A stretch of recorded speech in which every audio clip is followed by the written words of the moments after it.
Welcome, and today we're going to talk about buying a property here in Lanzarote. Now, for some of you, it will be a forever home that you will move to or retire to. For others, it will be a holiday home that you'll buy and you and your family will use. And for some, it will be a pure investment. They'll be buying a property simply to make money from the money they already have. Whichever of those applies to you, the information I'm about to give you in this video and the process is exactly the same. And we're going to talk about financing that property. We're going to talk about estate agents.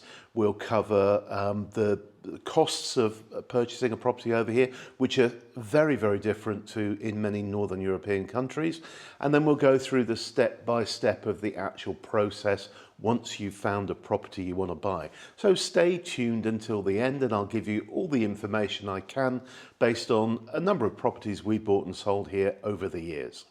Let's kick off by talking about financing, and by that I mean, of course, mortgages. Now, some of you may be lucky enough not to need a mortgage and you can simply pay cash for your property, but for the vast majority of us, we'll need some assistance from the banks.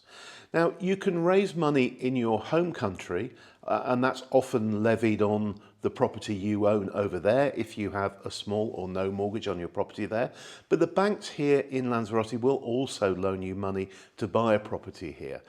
Their lending terms, they tend to require a reasonably high deposit of at least 30%. And it's important to remember that here the amount of money they will lend you is based on the valuation of the property rather than on whatever price you're buying it for. So that's something to bear in mind. If, for example, you're paying 100,000 euros for a property that the bank only values at 80,000 euros, they will only loan you a percentage of that 80,000 euros. So when you go and visit them initially, they won't be able to give you a figure on a specific property, but they'll give you a rough idea of approximately what borrowing 80,000 euros will cost, and then the valuation will take place at the point you've found the actual property you want. Now, don't worry too much about this because 99 times out of 100, the valuation is actually as high, if not higher, than the price you're paying for it. So you should be fine on the finance side. And now we need to talk about costs, and this is the thing I mentioned in the intro that it's really important to remember, and that is that the purchasing costs of a property here in Lanzarote adds about 10% to the overall price you pay. So in other words, if you're looking at a property for 150,000 euros, you'll need to allow about 15,000 euros for all the costs associated with that. Now, what are those costs? They are things like the transfer tax, they are the mortgage costs, the notary costs, and all the various other costs that you need to have in order to be able to pay the final bill at the notary. Now, bear in mind that if you allow 10%, you will always have some left over. It's not like all of it will be used up, but you'll generally get a little bit left over in the pot at the end of it all. But you always need to allow for that. So really, if your budget is 150, you need to have a total amount of 165 available to make your purchase. Now, while we're talking about costs, in the old days, and I'm going back 20 years or more, it was very common practice here to lower the value of a property on paper and to pay the difference in cash. Now, as an example, you could be buying, let's say, a 100,000 euro apartment, and the seller will suggest to you that you put it through at the notary for 80,000 euros and you pay the 20,000 difference in cash. Now, as I said, in the past, this was a very common practice, and it actually saves tax both for the seller and for the buyer. So on the face of it, it's quite an attractive proposition. But the Spanish tax office, the Hacienda, has really come down heavily on this in the last few years. And my advice to you is not to do it. Put the whole price that you're paying for the property through at the notary. And if a seller suggests it to you, just say, no, I'm sorry, I'm not prepared to do that. Because what happens down the track is once haciendas start digging into it, which could be 2, 3 or 4 years after the transaction has taken place, they come back to the buyer and say, you owe us this money because we know you didn't actually pay that for the property. So my advice is always put the actual selling price through at the notary. Next up, we're going to talk about estate agents. Yes, I would advise using an estate agent to buy a property.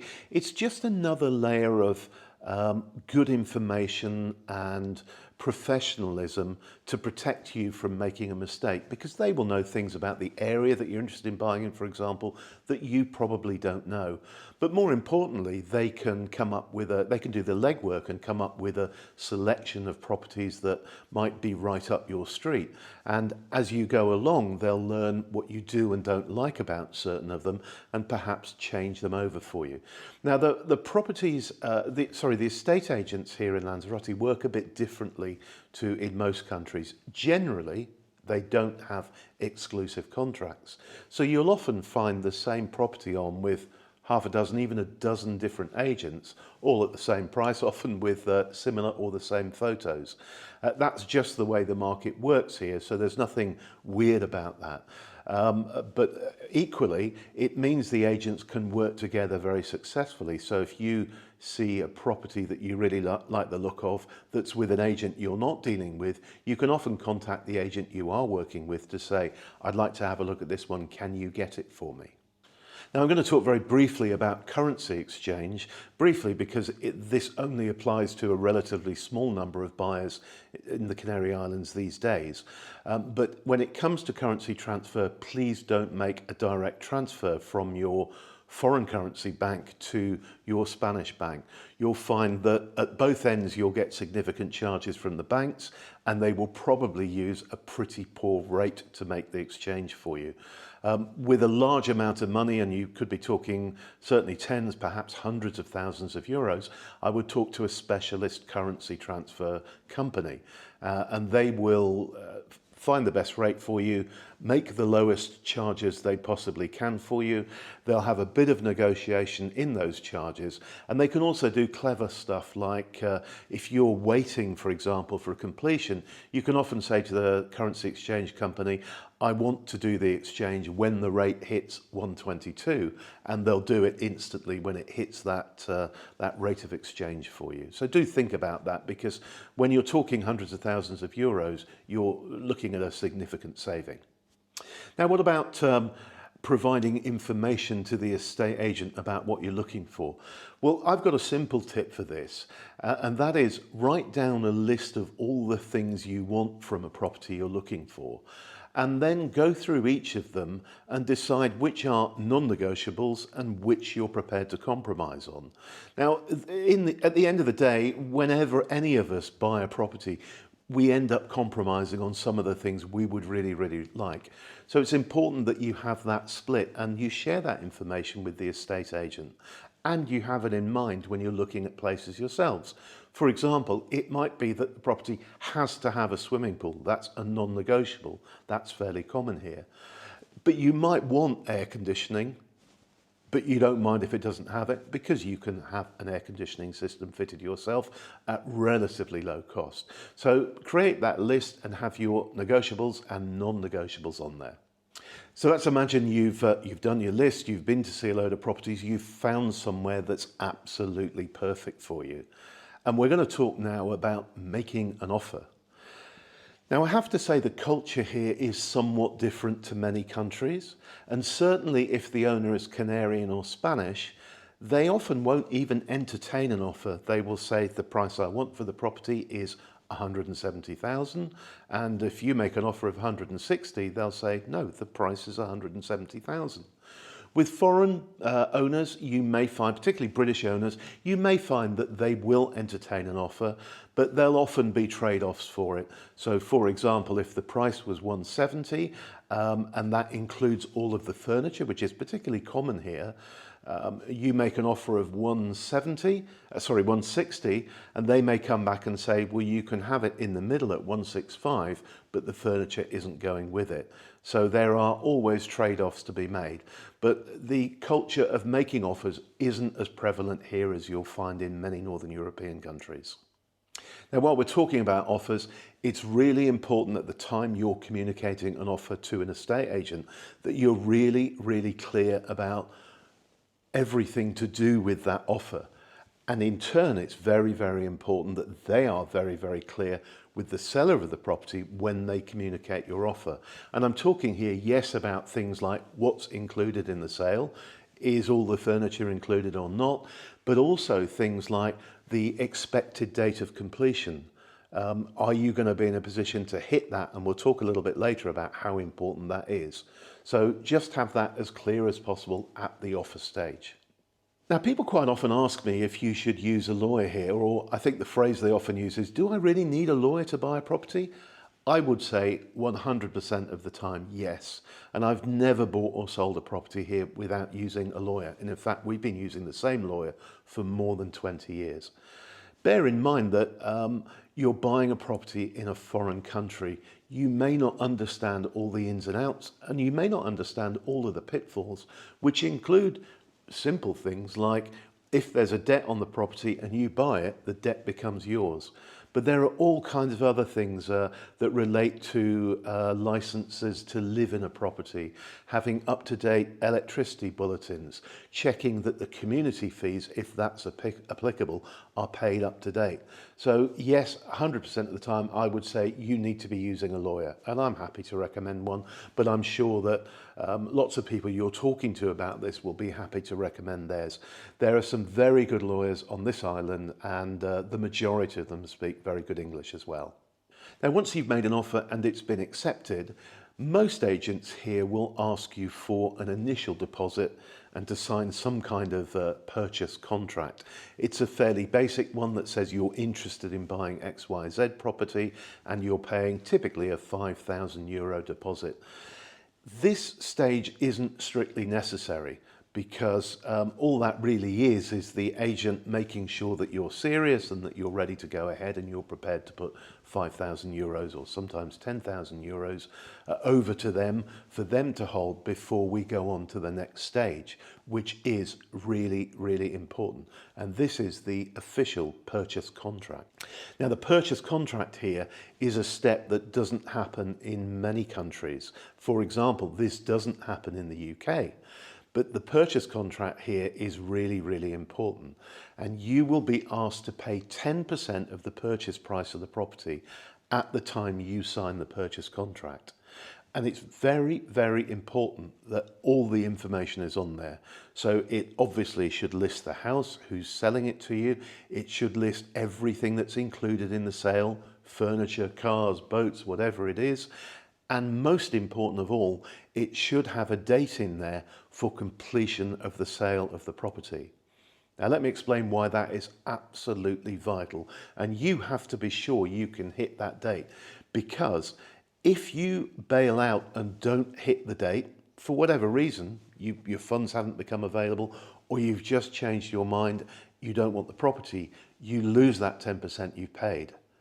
Even more importantly, this locks the seller into selling to you, and this is why we don't have any gazumping here, because if the seller pulls out, having signed the purchase contract with you, they have to pay you back double your deposit.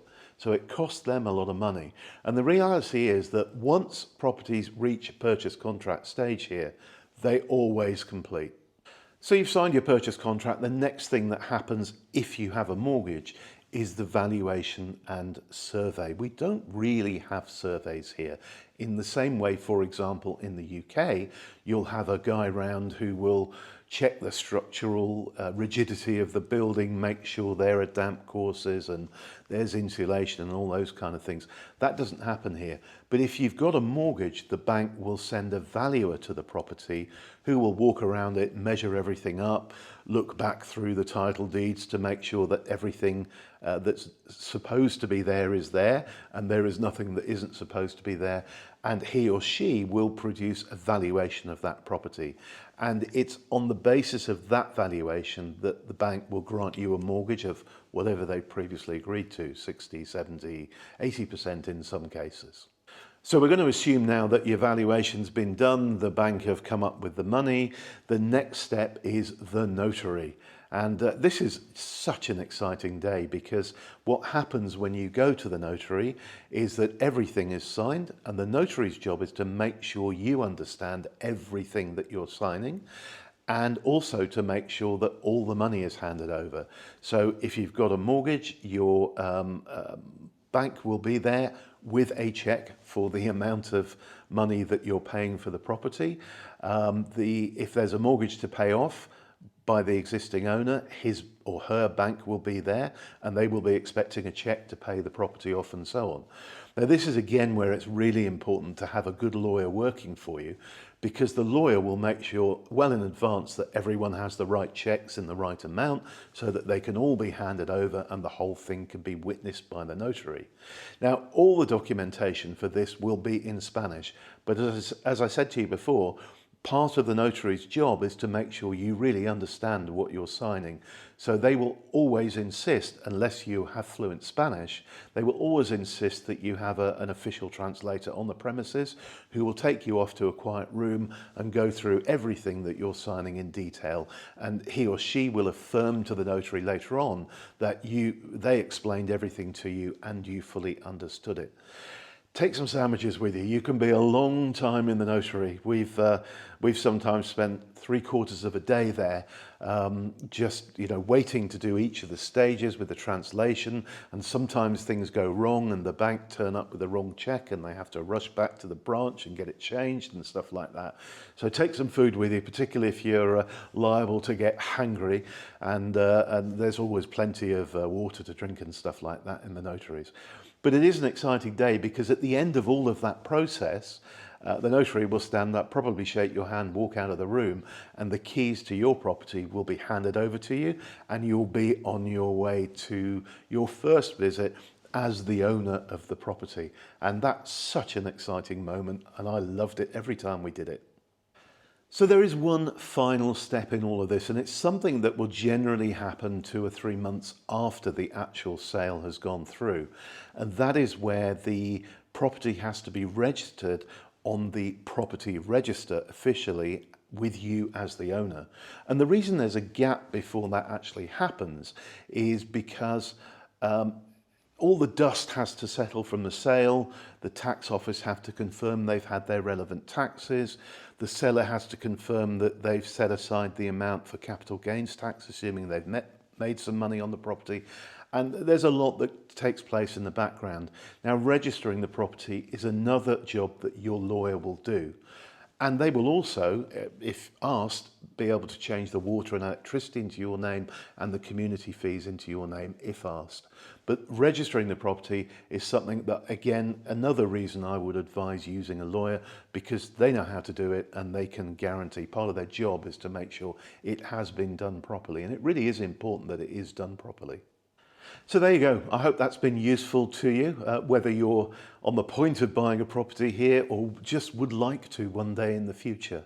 In summary, keep your wits about you, use a lawyer, take lots of advice. I'm happy to give advice if people contact me or ask me questions, but it is a super exciting thing to do. And for those of you on the brink of doing it, I'm slightly envious because we're not going to be selling a property again here, I don't think, in the future. We're in our forever home already, and I'll never have that excitement of somewhere new again. But if you do, best of luck and really enjoy it. Thanks for watching. Bye for now.